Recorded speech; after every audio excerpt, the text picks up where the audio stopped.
You're listening to Your Calm Parenting Path. I'm your host Nina, a mindful parenting coach and mum, here to help you go from overwhelmed and reactive to calm, confident and connected with your kids. This show is for parents who want to raise their children with more patience, less stress and a whole lot more joy. Because small shifts make a big impact and you can build the parenting life you've always wanted. If you want to see what I'm up to, follow me on Instagram at Mindful Parenting Lifestyle, and don't forget to hit follow or subscribe so you never miss an episode. Let's get started. Welcome back, lovely listener. Today's episode of Your Calm Parenting Path feels especially close to home, quite literally, because we're talking about the spaces we live in and how they shape the way we feel. My guest today is Etienny Trindade, founder of Happy Healthy Homes. She's a designer, project manager, and a mum who brings together design, neuroscience, and a deep understanding of what makes a house truly feel like a home. Etienny believes that our homes can do far more than look beautiful. They can nurture, comfort, and connect us. And in our conversation, she shares her story, her insights, and her heart for helping families create spaces that truly support their well-being. Etienny, thank you so much for joining me today on Your Calm Parenting Path. Thank you so much for having me here. Now, you have such a fascinating journey from design and construction to creating happy, healthy homes. I'm just wondering what first drew you into this area of designing spaces that nurture well-being, especially for children and families? Yeah, so I found my passion when I was really young. I was 17 years old when I started working construction. Um, and I always been very sensitive. I went to buildings and I would sense buildings and feel like, wow, this place is so nice. And I didn't know why, even though I was working construction, I didn't know exactly what was making me feel good about those buildings. Interesting. And then I started studying architecture and started understanding few things. But was actually when I came to Australia to live in 2016 that I started working for an architecture company. And somehow I end up on doing projects for education like childcare, schools, and even aged care facilities as well. And that's when I started understanding better about spaces and how they can shape how we feel, especially children. Because when I was designing the child care facilities, there were so many regulations. And on top of the regulations, I was doing a lot of research to understand everything Of course. about toxins, colors, everything I could find. I'll just keep researching. I'll do work at the architecture company during the day and I get at home super excited to do a bit more research. Excellent. You know you've got a passion when you do that, don't you? Yes, yeah, it was a bit too much, but it was fun. So you combine design, neuroscience and Montessori principles in your work. Can you explain what healing homes means to you and why the way that we design our spaces has such a powerful effect on how children feel and behave? Yeah, so for me, a healing home is a space where we instant feel calm. We feel safe and we feel at peace. Beautiful. Place that allow our body to exhale. What happens most time is people just design for one of our senses, that's our vision. And our brain, it's processing everything. It's processing the smells, the sounds, the texture. We listen, we touch, we smell, we see, we breathe. So it's so much going on. And that's where it comes to place the healing homes. Because somewhere along the way in modern houses, they become a bit cold, didn't have much texture, and just lost that natural rhythm of the design. Cool. So having a design that incorporates all these things to make it more harmonious, is that what you mean? Yeah, so designing a home that will bring some of those sensory back is not just about how the space look, but how it feels. And then like gentle light, soft textures, fresh air, they smells, everything that helps to relax our nervous system. Excellent. And how does that affect how children feel and behave? So the interesting thing is that children are more sensitive than we are Yep. for the all of that. So if you get into a space and you feel overwhelmed, you probably your children is feeling 5 times more overwhelmed than you. So do you know when we get to spaces too much going on? Yep. So they probably feel the same. So they their little are still developing. So sound, touch, smell, and light can easily overwhelm or help them. Right. And that's when the space come to place. The way we bring those senses into the space can help them to calm down. Yeah. Brilliant. So if we're talking about the Montessori philosophy values of independence and order, can you give some examples or suggestions on how we can set up our children's bedrooms or play areas to help encourage that calm independence and creativity? Yeah, so when we talk about Montessori, like a century ago, she was already touching base on these sensory Mm. spaces and how we can set up for the children. And it's actually quite simple.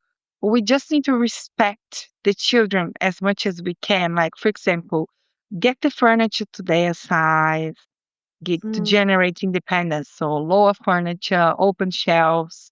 Another thing that I always suggest is bring the wood inside. Like instead of having everything white, focus on having some solid wood furniture on the children's side. Okay. So this way you're bringing that texture of nature in as well. Another thing on the Montessori is the toys. Invest on toys that are more wood based that bring that sensory texture for the children when they're playing. Mm. Soft colors, and when you bringing materials, always give preference for natural materials as well. That's one of the things she touched a lot on her philosophy, that children thrive when they in natural spaces in nature. Yeah.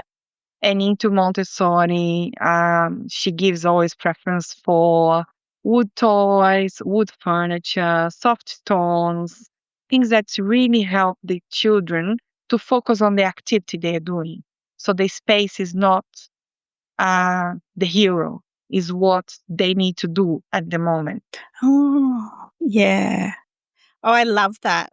See, when I had my first boy, I was all about let's bring in the bright colours. I want bright pops of yellow and blue and this and that, because that's what I like. And now you're saying that soft tones, like more like pastels or beige, light brown, soft yellows, that kind of thing would be a much better choice because it lowers their regulatory system. It calms them down a little bit. They're not so like in your face, like, oh, loud voices, loud noises, loud colors. Yeah, for so many years, even architects make that mistake. Oh, really? Oh, that's good. Yeah, not all the architects has this knowledge into how they space affects the children. So sometimes you go to school and there's a bright red color there, and things are changing slowly. But Yeah. that's what we think with children on the beginning, because they're so bright and happy and energetic. We think like, oh, let's just put all the colors, and we don't understand that that can be overstimulating. Don't be afraid of colors, please. I love colors as well. Yeah. It's just tone them down a little bit. Like instead of putting a bright blue, just do a pastel blue. Blues are really calming. Pastel greens are very calming. Pastel pinks, colors that are in nature, like terracotta.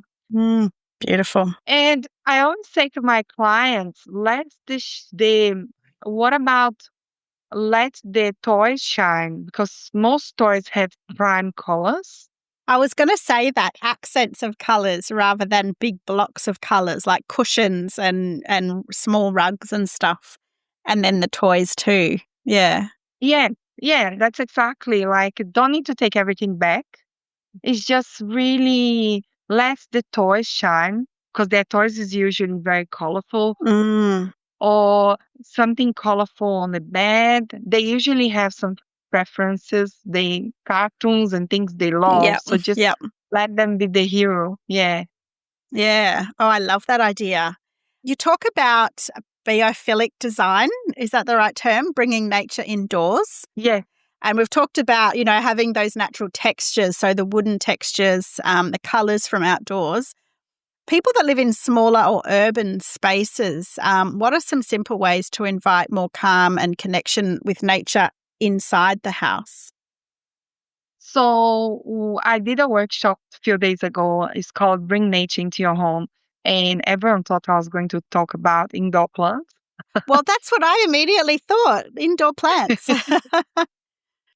And I was like, no, I'm not actually going to talk about plants. I love plants, but they're not the only way. So, what I always suggest is bring natural materials as much as you can. For example, you can bring texture. Texture is one of the most important things we found in nature.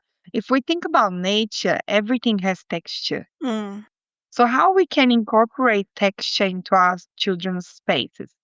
Cushions, a good way, handmade items like linen curtains, linen bedding, right. a lot of textures for cushions. Another way is like wood panels on the Yep. wall. One thing I love is some textured wallpapers with some nature or something like that. Well, for example, I think people just need to do what they like as well. People are too afraid to do what they enjoy on their homes now. Everyone like wanna, our homes shouldn't be a magazine. They should be what we Mm, love, what we feel. So if your children did that beautiful work at school, frame it, put on their space, yeah.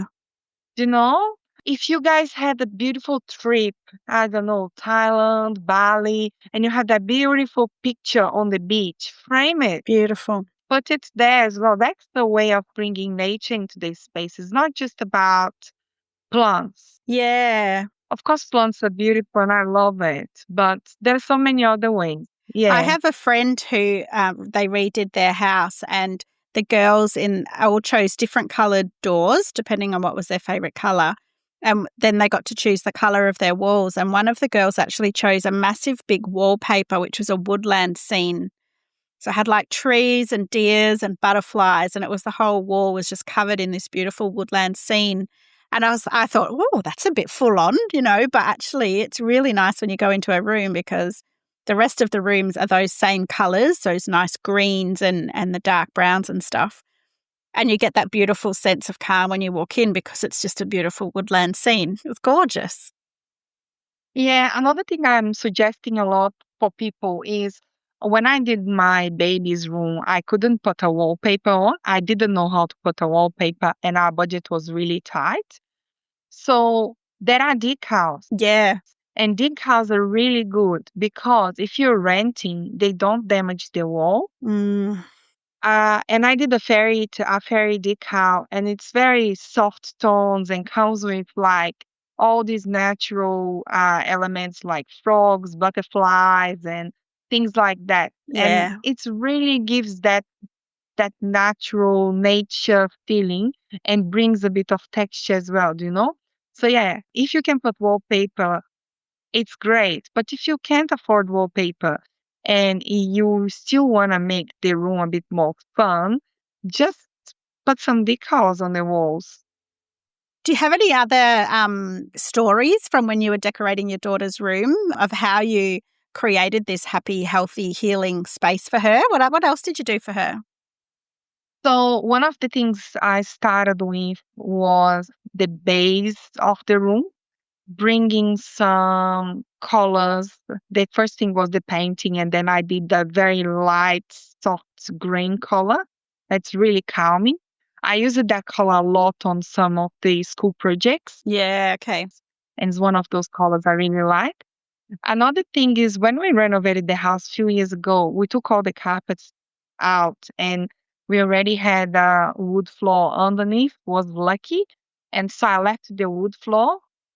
And the furniture, instead of having everything white, I chose a furniture that mix a little bit of wood with white and has texture on the furniture itself. Do you know what I Mm, mean?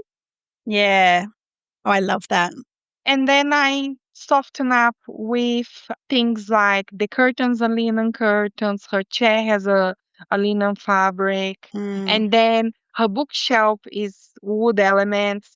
And as I said, I was on a tight budget when I did her room. So I just found these elements on Amazon. mm, Yeah, and what I suggest people as well, decorate the room with the baby things or the kids things yeah.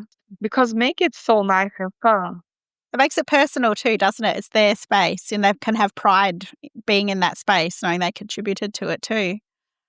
Yes, yes, and it's when you waiting for a baby, it's so special. You get so many beautiful presents like Mm, knitted cardigans. You get some little teddy bears and mm, shoes. So I just hang it then on the wall as well as part of the decoration. beautiful. Oh, very nice. So we've talked about different sensory elements. So we've talked about texture. What about smell? How does smell influence the calmness of the house? Can you give some suggestions or just talk to how smell influences the house, the home? Yes. Before I answer your question, I have a question for you. Please do. Tell me about your childhood. What smells come straight away? Oh gosh, I don't know. Like dinner, Yeah, that's a good one. roast meals, and like curries and stuff. Yeah, because when I was a child, my grandma used to bake cakes, and that's the big smell that I carry with me. That's the smell. Interesting. So this is such a good question because the smells are so important. This is the first sensory we have that connects straight to our brain. Oh, cool. So there is a lot of studies on smells that calm not just children, but us as adults as well. So when I used to design child cares, we used to do a sensory garden for the children. So that would be like herbs, lavender, rosemaries to help them with that kind of smell. So I just tell people just bring smells into the house, natural smells. One of the things I always suggest is like first thing, open the windows. Yeah. Unfortunately, with air conditioning, we just rely on the machine all the time, and then the Yes. house gets a bit stuffed and doesn't have the air circulation. Yep. Especially in summer. Yeah, and then like bring some herbs inside, some flowers, make something fun with the kids. I don't know, like collect cones. Now that Christmas is arriving, could do some decorations, bake some Mm. oranges. All these things, Yeah. it's really beneficial for them to feel calm, to feel present. There is a lot of studies around lavender, and that's when biophilia come in as well. It Mm. studies how lavender can help us calm down and relax. So definitely focus on more natural products coming in rather than getting candles or, the oil diffusers, that type of thing. Yeah, so I love essential oils. I use them. You just need to be mindful that some essential oils you can't use around babies or young children. Oh, okay. It's not my expertise, but I just feel like we just need to be very careful. Just not go to normal supermarket and buy those candles that made from petrol and they're quite toxic. Yeah. There are a lot of people nowadays that make nice handmade natural candles and you could use. But Great. I'm always trying to bring as simple as possible solution for people in a way that if they say, oh, right now I cannot buy candles, but if your neighbor has some rosemaries, you can just go and collect some and put. I love that. Actually, when you're talking about that, I remember we had some fruit trees in our backyard growing up. So there was mandarins and plums and nectarines and things like that. So that's probably one of the smells that I'm drawn to now that I think about it, which I've never done before, because that reminds me of playing cricket in the backyard and having all those smells around me too. So that's really cool. Yeah, that's right. And fruit bowls is great with Mm, oranges, mandarins. Just having that around the house, bring that freshness into the home as well. natural smell. Yeah, brilliant. Okay, so parents often worry that creating a nurturing home means expensive makeovers. We've talked about swapping wallpaper for decals. What are some other low cost, high impact changes that can really make a difference? I think like bed covers could be a big one. Yep. Instead of having something very plain, you could get some handmade ones or natural fabrics, like we talked about Mm, cushions as well, bringing some texture. yep. Some knitted things just to add some texture. If your grandma makes some beautiful knitted wool blanket or some things like that, like very different and We get her to teach the kids and they can make their own, hey? yes, I would love to learn that. So Yeah. unfortunately, I didn't have that in my family. But if you have someone, that would be a great activity as well. And they will remember forever. Oh, I made my own bed cover. And that Exactly. is a simple one. Changing the curtains, adding Yep. some more texture. And sometimes just, I love secondhand. Yep. I'm really big fan. You just need to be very intentional. I don't think you need a lot of money to make your house feel good Mm, and be a healing home. You just need intention. So I usually suggest people to start with a mood board. nice. When I say a mood board, it's not like a Pinterest, just save everything on Pinterest. Just get an A3 paper, Yep. write what you want, cut some pictures, put there, and Mm, have that somewhere that you can plan for what you want. And then put the colors, go to Bunnings, get the colors you want, and start putting that together. So you organize your ideas there. And mm, then you start a process, a slow process of doing things. Or another way is like getting inspiration from a trip, something you've done that was fun, and make sure you keep them involved on the process. So I'm completely against not getting the children involved because mm. after so many years working with children, they are very smart and genuine beings. So they Yep. know exactly what they want. Yep. When they're babies, it's hard, but as soon as you start seeing their personality, just start observing and seeing what they like. And even when they want to bring something from outside to their bedroom, Yeah. sometimes it's good to let them and make that part of the decoration somehow. Do you know what I mean? Yeah, it's giving them that input and that kind of buy-in into their own space. I love that, giving them that power of autonomy, but also that feeling of having a home, of having a space that's it's not just mum and dad's, it's actually ours or mine, and I get to choose what goes in here. Yeah, very cool. Yeah, another thing, I think it's very simple, but it adds a lot of color and texture.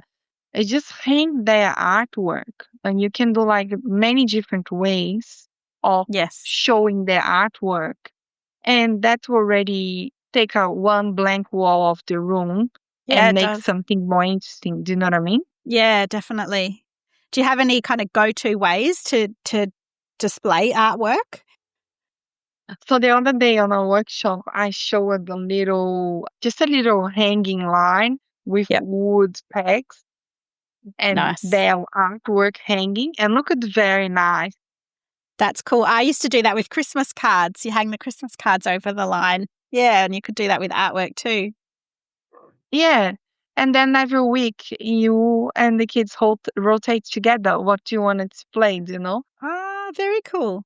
Oh, I love that. Okay. Another way to do is like there are some frames you can buy online that you can swap. Yeah, the artwork as well? I've seen those. Yeah, they look great. Good for those 3D artworks. Yeah, that's right. And you know what? On Montessori, they suggest the artwork to be on the children's height as well, so they can admire and see as much as the adults as well. Yes. Yeah, that's great advice. Love that. And that's good for me because my boys are all different heights, so I can have 3 rows. Yeah, that's right. Yeah, that's right.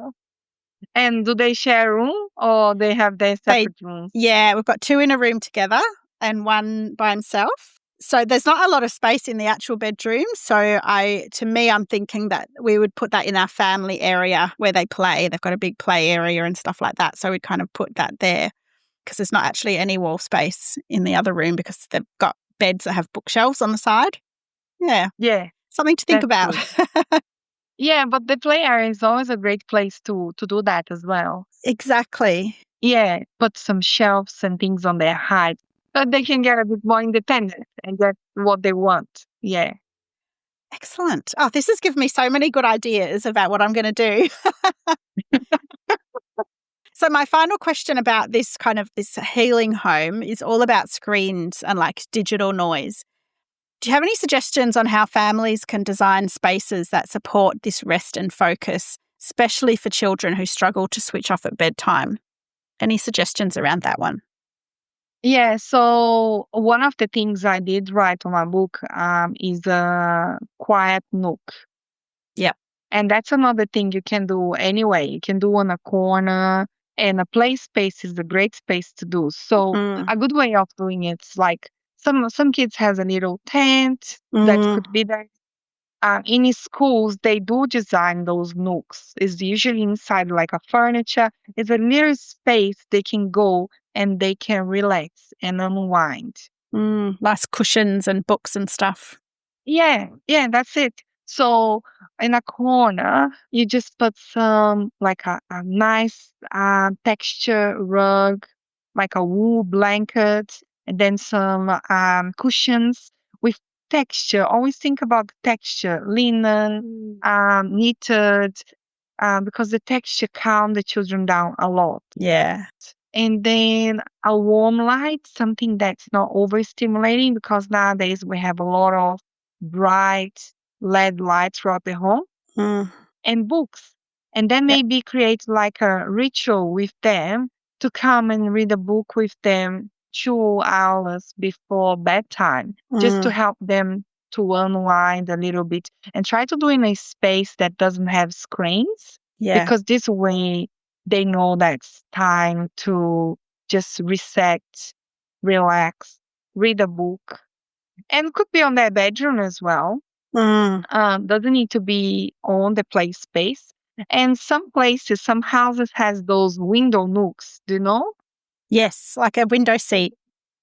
Yeah, that's already part of the house design. And they're great to create this kind of things, like a Yeah. nook for them to read, relax, and then you can put some things there that's sensory for them Oh, how wonderful. to just hug, I don't know, their teddy bear. And it's almost like a sacred space, isn't it? Like a special sacred Yeah. space for them. Yeah, for Yeah. us would be like a meditation corner, something we did Yeah. go to relax.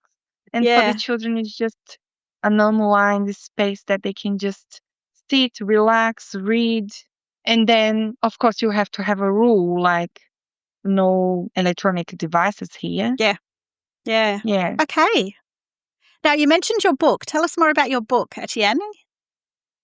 So yeah, I wrote a book called Creating Healing Spaces for Children, and it's where I give step-by-step guides to help parents to create lots of spaces.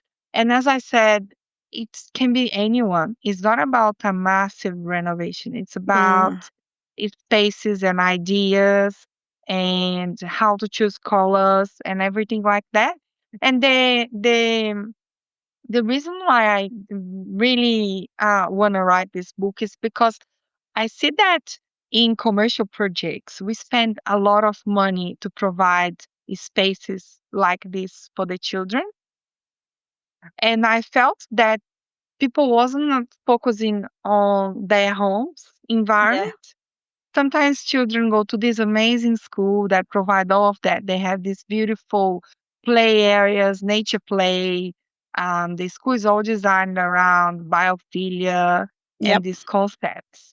But then they come home and there is no connection with that.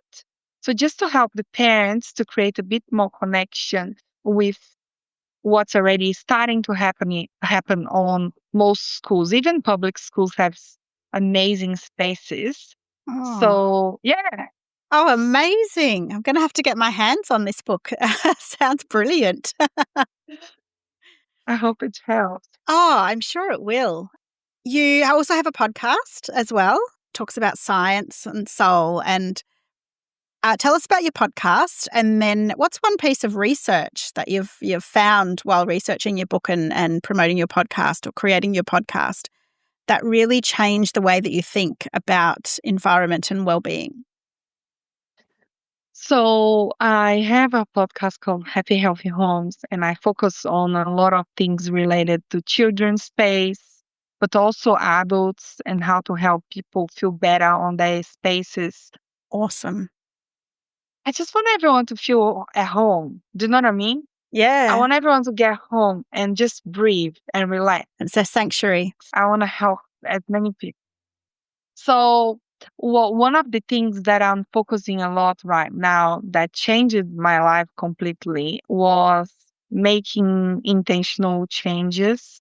After doing a lot of research and understanding how many toxins we had and indoor air quality, that's Mm. one of the things I talk as well on my book and on my podcast, and about sustainable certifications. So, Yep. how we can be more conscious consumers, and instead of having a lot, buy quality things that actually help and is not going to damage our health and actually help us.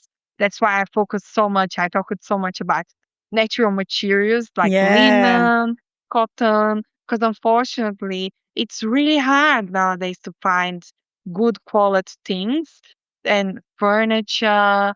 And because now parents era, in our grandparents, finding solid furniture and high quality materials was easy. Yes. But nowadays is a challenge, isn't it? So much crap. Yeah. Yeah.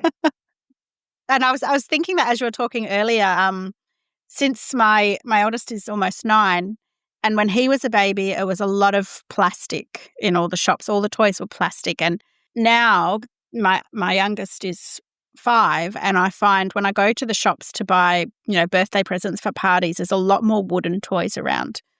Whether that's good quality wood or, more natural, or if it's, I don't know, pretend wood, if there's such a thing, or plastic made to look like wood. But it definitely seems like it might be happening slowly, but there is that pull towards more wooden natural toys for children just in the last kind of 9 years since I had my first son. Have you noticed that change as well? Yeah, so I'm glad that's happening because I so far I was able to avoid any plastic toys, Nice. trying to keep everything really simple. She doesn't have much at all, but really keeping things simple. But yeah, I noticed that there is so many more brands now focusing on like sustainable certificated toys. Mm, And I think it's parents, to be honest, if you really taking the ownership yeah. and creating some brands to support all the parents. Last year, yeah, I think it was last year I went to the Baby Expo and I talked with a father that created like a Montessori gym, wood Montessori gym. Wow. And I was, oh, this is great. Oh, why did you decide to do this? And it's like, I felt there was nothing, there was a lack on the market for my Yep. daughter.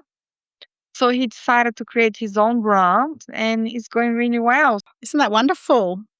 Yeah, I feel like we just need more people like that. They see that the market is not providing us with good things and they just start their own brands. Good on him. Yeah, I think it's amazing. Yeah. Yeah. So, Etienne, it's been so great to have you on the podcast. I think you've shared some really great tips and tricks for parents. And I, for one, am really excited to think about how I can incorporate what you've mentioned into my family home with my boys. We always ask on your calm parenting path, what's one small shift for big impact that parents can do this week? What would you love our listeners to try this week to help their homes feel calmer and more connected? So one of the things I really would think it's a big thing is just, I know Christmas is around the corner, so just go around your children's space and try to start rotating their toys. Um, there are some studies that show that when they have too much, they don't actually play with the toys. Mm, And sometimes the parents, I heard that a lot throughout my life. Oh, they have so many toys, but they don't play. It's because they can't actually choose one. So the way I suggest parents is to go to Bunnings, buy a clear box, put some toys there, leave on a cabinet, yeah. and just leave on the shelves some toys for the children, like when you go to a very expensive shop, do you know? And Oh, yes. yeah, that's something I learned in architecture a few years ago. When you go to an extremely expensive shop, they display their products like one at a time. So you feel like, wow, I really need to get that. Do you know what I mean? Yes, I do. That's wonderful advice. Yeah. So just do that with their toys. Display some toys, very beautiful, organized. If it's like Lego, you can always do like trays and put one Lego at the time for them and see how it works for you. And of course, if they're older, make them part of the process. Talk to them, see what toys you want to display this week. We just putting our orders away. Doesn't need to be every week. Some parents does every week. Some parents does once a month. Some parents does every 6 months. And it's just to help you because I know that that's the thing parents complain most of the time. How can I design this space to fit all the toys? And sometimes I Mm, have to be honest, we can't. We can't fit all yeah, the toys on the space. Do you know what I mean? I do. And what I really like about that is that it's kind of got three benefits. So when the toys are all nicely put away, the room looks really nice and calming. Your child isn't overwhelmed by choice, so they'll play with those toys. But then because that particular toy has a particular home for that period of time, it's so much easier for your child to put the toy back.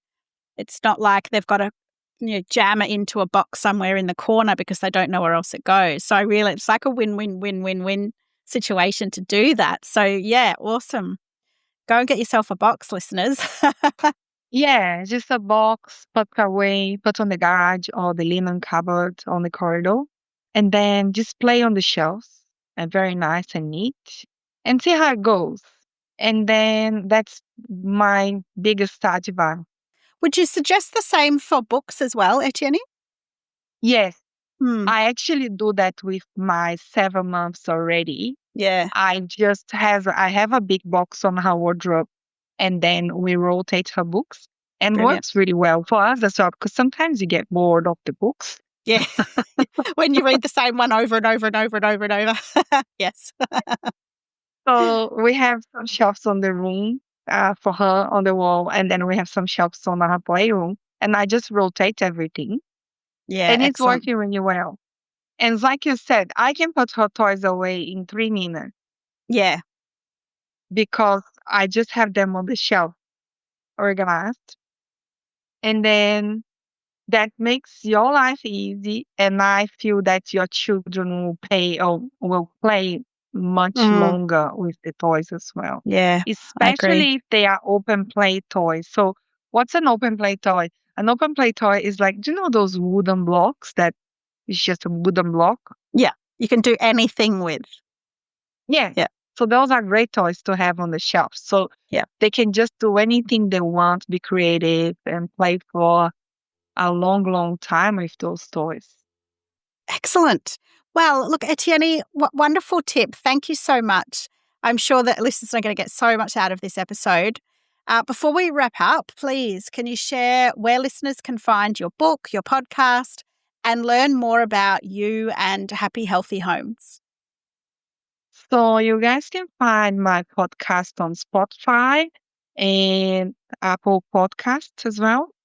And my book is on Amazon, Creating Healing Spaces for Children. And on my Instagram, I put a lot of tips every week as well. And I'm inviting a lot of people on my podcast that talks a lot of different topics. So it's Etienny Trindade. Fantastic. I'll put all the links in the show notes. But for now, thank you so much for joining us, Etienny, and lovely listener. I hope you enjoyed this episode too. We'll see you again next week. Thank you so much. I really enjoyed this conversation. Thank you for the invitation. Thank you, everyone. Bye. Thanks for listening to Your Calm Parenting Path. I am so glad you're here. And I hope this episode gave you something useful to take into your parenting journey. If you'd like to dive deeper, sign up to my mailing list at mindfulparentinglifestyle.com.au for more tips and insights, or book a free chat to learn how we can work together. And don't forget to hit follow or subscribe so you never miss an episode.